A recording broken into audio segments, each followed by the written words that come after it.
If you own a home on an acre or more, you're going to want to know about these powerful pricing secrets. And you're also going to want to know, well, why are they secrets? Well, most agents work typical subdivision homes. Once in a while, they might list or sell a home on an acre or more, but it's not what they do every day. It is what I do. It's my specialty, has been since 2007. So I know the ins and outs and the factors and nuances of homes on an acre or more that most typical agents don't. And I think when you see this pricing video, you're going to understand exactly what I'm talking about. So let's go ahead and jump in. The first thing I want to point out is price per square foot. If you hear an agent mention the words price per square foot, you truly ought to be a little concerned. I want you to think about this for a second. This is just, well, kind of logic and common sense. Beautiful 3,000 square foot home, nicely improved, nicely maintained, sits on a 1.03 acre lot. You've also got a 3,000 square foot home sitting on a 1.89 acre lot and one sitting on a 3.41 acre lot. Well, explain to me how you can use price per square foot on those. I would highly encourage you to ask any agent who uses the term price per square foot how that works when you have a differential in acreage, because it doesn't work. It's not a viable method. There's absolutely no doubt that it just does not work for homes on an acre or more. The methodology for doing this is pretty straightforward, but it's something that has to be learned, where you remove the land in the house, you keep them separate. Square footage is an adjustment. A 4,000 square foot house has more value than a 3,000 square foot house, with similar quality, etc. But that extra square footage does have value. But it's not a price per square foot issue. You just can't do that with acreage. It's kind of like 4 garages has more value than 2 garages. 4,000 square foot has more value than 3,000 square foot, but it's one adjustment. It's not the overall method, and price per square foot is often used as the overall method. I hope that makes sense.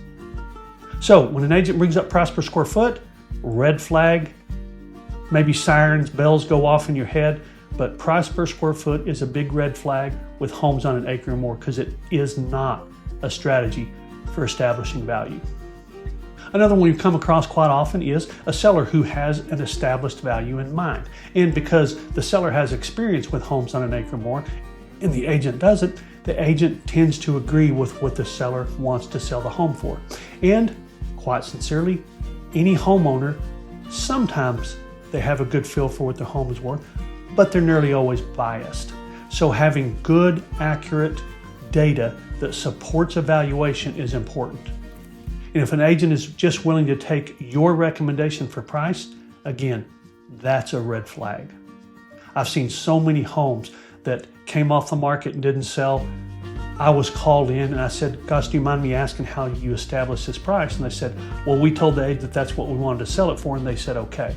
Well, I'll apologize in advance. If you call me out and you want to sell your home at a price that it won't sell for, I'm going to make sure you're aware of that and show you the data behind it, the data that supports it. I actually do 3 different valuations, 3 different methods of valuation. None of them are price per square foot, by the way, but 3 different methods of valuation so that we can come up with the very best price to sell your home on the open market. The number you choose is extremely important in determining how many people actually see your home. The number that you choose. Now, what do I mean by that? You may have seen a postcard or a post or a video or something like that that said, never price your home, almost never price your home where your real estate agent recommends. And this is the reason for that postcard. Because many agents, actually most agents, actually the vast majority of agents use an outdated method. They think it's psychology, but it's really not. They use $999, $950 for a home that's priced at $1 million. Now, explain to me why. They can't explain to you why, except that that's the way they've always done it. Psychologically, it's under $1 million. Well, let's ask people who can buy $1 million house if they think for 1 second that, gosh, that home's under $1 million, it must be a good deal. I'm getting it under $1 million. They don't think that way. They know that's $1 million. But what has happened here is this price, because it's the way agents have always done it, the way they do it at Walmart, the way they do it at gas stations, they think it's psychology. But guess what overrode psychology? A little something called the internet.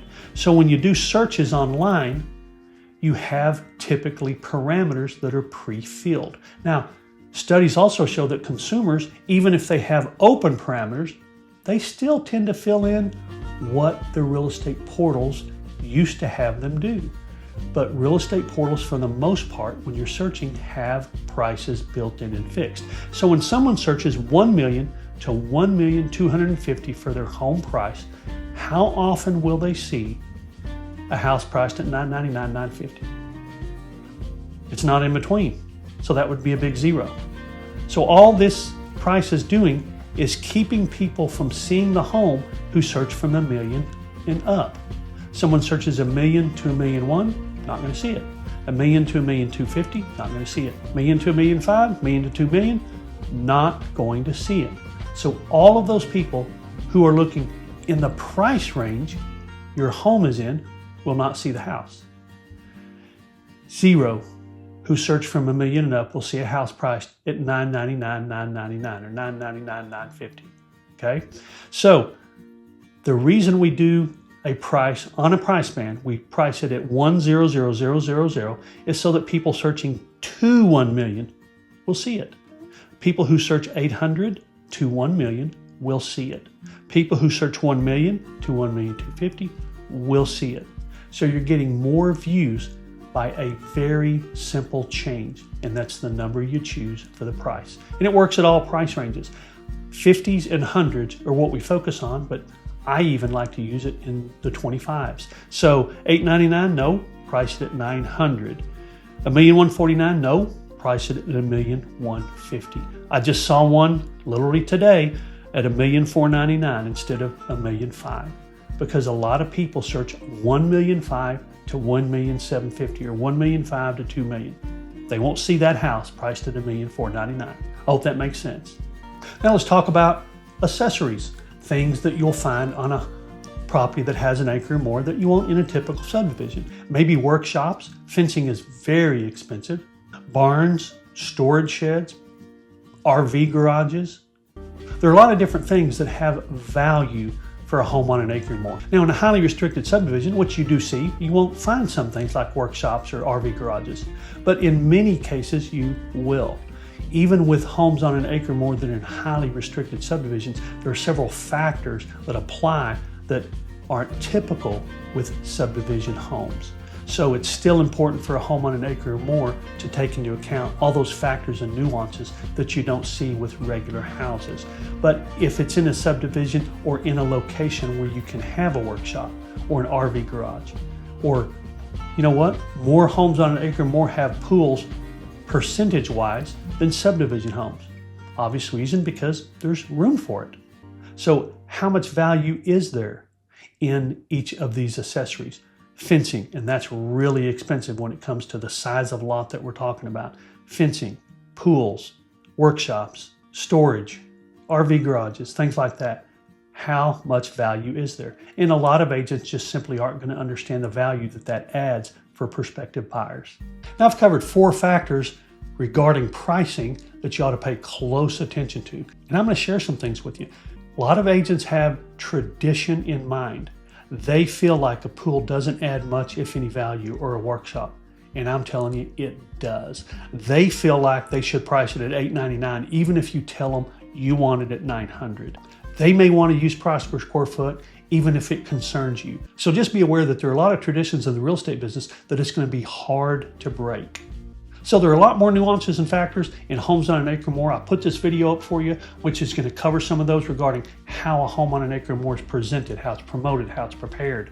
And just about everybody that watches it tells me how helpful it is. I think it'll be helpful to you too. Thanks for watching this one, and remember, it's your choice, so make it a powerful day.